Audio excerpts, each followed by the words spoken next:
యెషయా గ్రంథం 40 అధ్యాయం 28 నుంచి 31 వరకు చదువుకుందామండి. హల్లెలూయా. ఆయన సొమ్మసిల్లుడు అలియుడు. హల్లెలూయా. ఆయన సొమ్మసిల్లుడు అలియుడు. ఆయన జ్ఞానమును శోధించుట అసాధ్యం. హల్లెలూయా. సొమ్మసిల్లిన వారికి బలమిచ్చేవాడు ఆయనే, భక్తిహీనులకు బలాభివృద్ధి కలుగజేయవాడు ఆయనే. బాలుడు సొమ్మసిల్లుదురు అలియుదురు, యవ్వనస్తులు తప్పక తొట్టిల్లుదురు. యెహోవా కొరకు ఎదురు చూచి వారు నూతన బలం పొందుదురు. వారు పక్షిరాజు వల్లే రెక్కలు చాపి పైకి ఎగురుదురు, అలయక పరుగెత్తుదురు, సొమ్మసిల్లక నడిచిపోదురు. హల్లెలూయా. దేవుని మహిమ కలుగుతుందా. హల్లెలూయా. హల్లెలూయా. చూసారండి, ఇక్కడ సొమ్మసిల్లిన వారికి బలమిచ్చేవాడు ఆయనే, శక్తిహీనులకు బలాభివృద్ధి కలుగజేయవాడు ఆయనే. బాలుడు సొమ్మసిల్లుదురు అలియుదురు, యవ్వనస్తులు తప్పక తొట్టిల్లుదురు. యెహోవా కొరకు ఎదురు చూచి వారు నూతన బలం పొందుదురు. వారు పక్షిరాజు వల్లే రెక్కలు చాపి పైకి ఎగురుదురు, అలయక పరిగెత్తుదురు, సొమ్మసిల్లక నడిచిపోదురు. హల్లెలూయా. దేవుని స్తోత్రం. హల్లెలూయా. చూసారండి, మరి మనకు కూడా ఎన్నో బంధకాలు సంఖ్యలు. హల్లెలూయా. మనం అలసిపోతున్నాం. ఉన్నటువంటి సమస్యల వల్ల ఏమైపోతున్నాం? అలసిపోతున్నాం. ధ్యానం అలసిపోతాం, ఉదయం అలసిపోతుంది. హల్లెలూయా. మన ఆలోచనలు బలహీనపడిపోతున్నాయి. బలంగా ఉండాలని మన ఆశ ఏంటంటే దేవుడితో నడవాలని, దేవుడితో బ్రతకాలని, దేవుడితో కలిసి బ్రతకాలని, రోజులన్నీ ఆయనతో గడుపుకోవాలని మనం ఆశపడుతున్నాం. కానీ సాతాను ఏం చేస్తుందండి? మనల్ని అందులోకి ఇరుకులో పెట్టి ఏం చేస్తుందండి? మనల్ని ముందుకి కొనసాగనివ్వట్లేదు. హల్లెలూయా. హల్లెలూయా. కొన్నిసార్లు మన శరీరమే మనకే పెద్ద శత్రువు అని. హల్లెలూయా. కొన్నిసార్లు మనకు ఉన్నటువంటి చుట్టూ ఉన్న వాళ్ళు కొన్ని సమస్యల్లోకి ఇరికించడం వల్ల కూడా మనం ముందుకి కొనసాగలేకపోతున్నాం. దేవుని స్తోత్రం. హల్లెలూయా. కాబట్టి దయచేసి ఏదేమైనప్పటికీ ఇప్పుడు మీ దగ్గరికి వచ్చే ముందు నేను శలకంపాడు మందిరం ఉంది కదా, ఆ మందిరంలో కూర్చుని వాక్యం చదువుకొని ప్రార్థన చేసుకున్నాను. ఇంటికాడ ప్రార్థన చేసుకొని శలకంపాడు మందిరంలోకి వెళ్ళి మళ్ళీ ప్రార్థన చేసుకొని మళ్ళీ వాక్యం చదువుకుంటున్నాను. హల్లెలూయా. అలా చదువుకుంటున్నప్పుడు హల్లెలూయా, దేవుడు ఒక వాగ్దానం ఇచ్చాడు, బహుతరాలకు. హల్లెలూయా. నువ్వు బహుతరాలకు నేను ఆశీర్వాదకరంగా నేను ఉంచుతానని చెప్పాడు. హల్లెలూయా.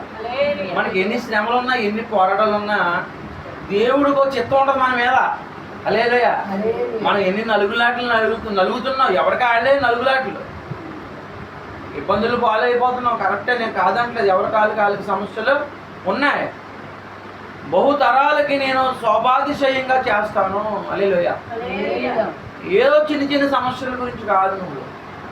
నువ్వు నా కొరకు కనిపెట్టుకుంటున్నావు, నువ్వు నా కొరకు ఎదురు చూస్తున్నావు, నువ్వు నా కొరకు కనిపెట్టుకున్నావా లేదా, నా మీద ఆశ పెట్టుకున్నావా లేదా.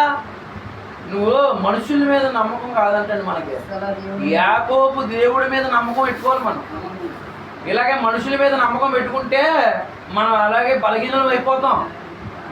యాకోబు దేవుడి మీద ఆశ పెట్టుకోవాలి. యాకోబు మాంగారు ఏంటంటే ఆయన దగ్గర కొలువు ఉంచుకొని యాకోబు కంటండి జీతం పెంచాల్సింది పోయి తగ్గించేవాడంట. హల్లెలూయా. ఇతనికి ఇవ్వాల్సింది పోయి అతను తీసుకునేవాడంట. హల్లెలూయా. యాకోబు యొక్క బామర్దులు ఏంటంటే వాళ్ళు ఎలా ఉండేవారంట, వాళ్ళు చూపు మారిపోయిందంట. ఇదేంటారా మా ఇంటికి వచ్చి డెవలప్మెంట్ అయిపోతున్నాడు. హల్లెలూయా. దేవుని మహిమ కలిగిన గాక. వాళ్ళ చూపు మారిపోయిందంట. హల్లెలూయా. దేవుని మహిమ కలిగిన గాక. ముందు చూసే చూపు వేరు. మా అత్తగారు అబ్బాయి అని చూసేవారు. హల్లెలూయా. ఇప్పుడు రాను బాగుపడటం మొదలెట్టాడు. అంతకుముందు 20 సంవత్సరాలు ఇలిగే దాస్యం చేశాడు. కానీ దేవుడు ఒక ద్వారం తెరిచాడు. ఆశీర్వదించబడుతున్నారు. మనుషులందరూ మారిపోతున్నారు. ఎవరు మనోళ్ళు కాదో అప్పుడు తెలిసిపోతుంది. హల్లెలూయా. అప్పటి వరకు అందరూ మనోళ్ళు అనుకున్న వాళ్ళు ఎప్పుడైతే కడుపు నిండా అన్నం తిన్నాడో, ఒంటి నిండా బట్ట కట్టుకున్నాడో, నలుగురిలో పేరు ప్రతిష్టలు పెరుగుతున్నాయో, ఆస్తి పెరుగుతుందో, అందరూ ఆ రియాలిటీలు బయటకు వచ్చాయి. అప్పటి వరకు నువ్వు ఆశీర్వదించబడు, నువ్వు బాగుండు, నువ్వు బాగుంటావు అని ఏదో చెప్పిన మాటలన్నీ ఇప్పుడు ఒక్కసారి మనుషులు చెప్పినంత మొదలెట్టారు. హల్లెలూయా. కొంతమంది అయితే మాట్లాడడం మానేశారు. హల్లెలూయా. హల్లెలూయా. చూసారండి మనుషుల ప్రేమ ఎలా మారిపోతుందో. మనం చెడిపోయినప్పుడు ఏంటంటే ఆనందిస్తున్నారు, మనం బాగుపడినప్పుడు ఏంటంటే ఏడుతున్నారు. హల్లెలూయా. ఇలాంటి మనుషుల మధ్యలో దేవునికి స్తోత్రం. నువ్వు యెహోవా కొరకు ఎదురు చూడాలి. తొట్టిల్లిపోతాం, తప్పకుండా తొట్టిల్లిపోతాం. హల్లెలూయా.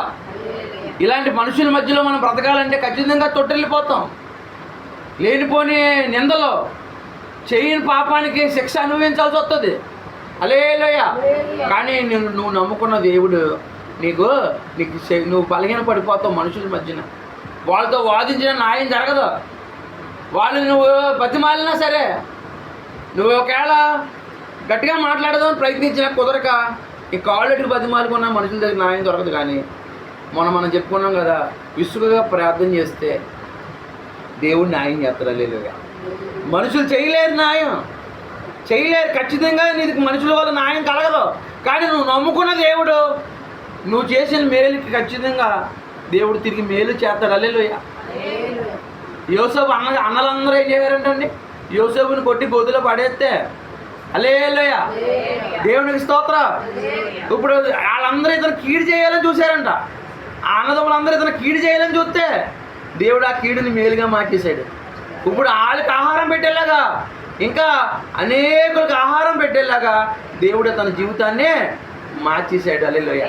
కాబట్టి నీకు ఒక కీడు కలుగుతుందంటే దేవుడి బిడ్డలైన మనకు, మీకు, నాకు, హల్లెలూయా, మనకు ఒక శ్రమ వచ్చిందంటే, ఒక కష్టం వచ్చిందంటే, ఒక అవమానం, ఒక నింద, ఒక బాధ కలిగిందంటే, ఒక కీడు కలిగిందంటే దాని వెనకాల దేవుడు మేలు దాచుంచాడు. హల్లెలూయా.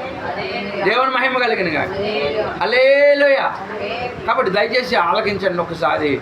హల్లెలూయా. మీరు అపోస్తుల కార్యాల్లో 14వ అధ్యాయంలో ఒక ఊళ్ళోనంటండి సువార్త చేస్తున్నారంట. హల్లెలూయా. సువార్తే మన పని. మనకి ఎన్ని బాధలు ఉన్నా సువార్త ఆపకూడదు. కష్టాలు శ్రమలు ఉంటాయి, కానీ దేవుడి గురించి ప్రకటించడం మానకూడదు. హల్లెలూయా. సాతాను పని ఏంటంటే సువార్త ఆపు చేయడం ఆడి పని. హల్లెలూయా. నువ్వు ఎప్పుడైతే ప్రభు కొరకు మంచి పని పూనుకున్నావో, ఆయన చిత్తం నెరవేర్చడానికి నడుము కట్టుకున్నావో అప్పుడే పెడతాడు ముళ్ళాడు. నువ్వు తెలుసుకోవాలి. తెలుసుకొని నన్ను ప్రకటించడం మానకూడదు. ఇది వాళ్ళంతా ఏం చేయారు తెలుసండి, రాళ్ళతో కొట్టించేసారంట. ఒక ఊళ్ళో సువార్త చేస్తుంటే రాళ్ళతో కొట్టించేస్తే ఆ ఊళ్ళో కొడతారా, ఇంకో ఊళ్ళో కొడతారని తెలిసి కూడా వాళ్ళు అక్కడ మానేసి వేరే చోటుకి వెళ్ళిపోయి మళ్ళీ సువార్త ప్రకటించేశారు. హల్లెలూయా. ఏ చూసారండి, ఇస్సాకు చూసారండి. ఒక చోట ఫిలిస్తీన్లు చూడలేక ఈయన ఎక్కడ పెడితే ఎక్కడ తవ్విదాకా నీళ్ళు వచ్చేసి. హల్లెలూయా. చూడలేక వాళ్ళు మూసేసేవారు. కానీ ఈయన ఏం చేసేవారండి, నెవర్ గివ్ అప్. ఎప్పుడు వదిలేవాడు కాదు. ఎంతమంది విమర్శించినా, ఎంతమంది నిందలేసినా ఇతని పని ఏంటంటే మళ్ళీ బాగు తెప్పించేవాడు, మళ్ళీ నీళ్ళు వచ్చేసి. హల్లెలూయా.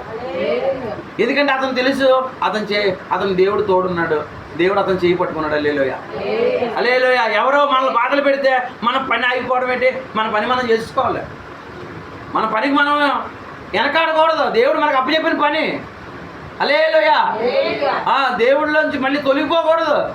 ఈయన మళ్ళీ రాళ్ళు ఇచ్చి కొట్టేసిన మళ్ళీ వేరే ఊళ్ళు చెదిరిపోయి మళ్ళీ అక్కడ సువార్త ప్రకటించేశారు. హల్లెలూయా. దేవుని మహిమ కలిగిన కాక. అయితే అంటండి ఒక ఆయన అంటండి చీలమండలు ఎప్పటి నుంచో బలహీన పడిపోయి ఎప్పుడు కూర్చుండేవాడు అంటే ఇంటి దగ్గర, అంతే, తిరిగివాడు కాదంట. పుట్టుక నుంచి కాళ్ళు బలహీనంతో పుట్టాడంట. అలసిపోయాడు, సొమ్మసిల్లిపోయాడు, మనిషిలా ఉన్నాడు. మనమైతే దేవుడి కృప వల్ల కాళ్ళు ఇచ్చాడు కాబట్టి ఇలా తిరిగేస్తున్నాం. నిజంగా కాళ్ళు లేకపోతే ఏం చేయగలమండి. నేను బస్ స్టాండ్ కాడ చూశాను, మంచి లావంటి మనిషి ఇలా చేతికి ఇలా పెట్టుకొని కాళ్ళు తాపలేదు, తూలిపోతున్నాడు. ఆటో ఎక్కిపోయి తూలిపోతున్నాడు. అమ్మో దేవుడా, కాళ్ళు ఎంత ఉపయోగపడతాయా? మన కాళ్ళు ఉన్నాయి, మన కాళ్ళు విలువ తెలియట్లేదు. మనం ఎప్పుడు చూసినా దేవుడు మనకు సాయం చేయట్లేదు, దేవుడు మనకు న్యాయం చేయట్లేదు అనుకుంటున్నాం. ఆరోగ్యమే మహాభాగ్యం. ఈ కాళ్ళు చేయ పని చేస్తుంటే దేవుడికి స్తోత్రాలు. అది అందుని బట్టి దేవుడు స్తోత్రాలు చెప్పాలి. బాబు మనకు ఏదో బాధలో ఉన్నాం, అందరం కాదంటలేదు. కానీ దేవుడు మన కాళ్ళు బలంగా ఉన్నాయని నడుచుకున్నాం, మన కాళ్ళమే మనం నిలబడుతున్నాం కర్ర సాయం లేకుండా. హల్లెలూయా. కానీ ఒక కాలు ఉన్న వాళ్ళ పరిస్థితి ఏంటి? హల్లెలూయా. కాబట్టి దయచేసి జ్ఞాపకం చేసుకోండి. ఇప్పుడు అంటే అతనికి పౌలు గారు వాక్యం చెప్తుంటే అతనికి విశ్వాసం ఉందంట, స్వస్థపడతారన్న విశ్వాసం ఉందంట. అలాగే ఎప్పటి నుంచో మూల పడిపోయిన ఆయన, పుట్టుక నుంచి అవిటితనంతో ఉన్న ఆయన, కాలు బలహీనంగా ఉన్న ఆయన దేవుడు మాట ఆలకించాడంట. హల్లెలూయా. దేవుడు వాక్యం ఏంటంటే విశ్వాసం వచ్చేసిందంట. హల్లెలూయా. అతనికి విశ్వాసం చూసి పౌలు గారు అన్నారంట, బిగ్గరగా నువ్వు లేచి నిలబడు అన్నారంట. హల్లెలూయా. నువ్వు లేచి నడు అన్నారంట. హల్లెలూయా. పరిశుద్ధాత్మ ద్వారా మాట చెప్తే అతను పుట్టుకతో అవిటివాడు, వాళ్ళు బలహీన పడిపోయినవాడు దేవుడు వైపు చూస్తున్నాడు కాబట్టి. హల్లెలూయా. యెహోవా కొరకు ఎదురు చూస్తున్నాడు. అతని బలహీనతలన్నీ కూడా, అతని బంధకాలన్నీ తెగిపోయి పట్ట తెగిపోయినాయి. హల్లెలూయా. నిలబడి హల్లెలూయా. ఇప్పుడు అంటే నిన్ను గెంతుకుంటాను నడుస్తున్నాడు. హల్లెలూయా. గెంతులు ఆడుతున్నాను. పుట్టి కానించి అవిటితనంతో ఉన్నవాడు ఇప్పుడు గెంతులు వేస్తూ నడుస్తున్నాడు. హల్లెలూయా. ఇది ఎవరికి సాధ్యం? హల్లెలూయా. దేవుడికే సాధ్యం. హల్లెలూయా. దేవుని మహిమ కలుగును గాక. హల్లెలూయా. ఆయన అద్భుత కార్యాలు సూచక్రియలు చేస్తాడు. సువార్త ఎక్కడ జరుగుతుందో అక్కడ అద్భుత కార్యాలు సూచక్రియలు జరుగుతాయి. సువార్త లేని కాడ దేవుడు కార్యాలు జరిగించాడు. హల్లెలూయా. ఈ లోపల అంటే వాళ్ళ అక్కడ ఉన్న వాళ్ళందరూ ఎవరంటే అన్యులంట.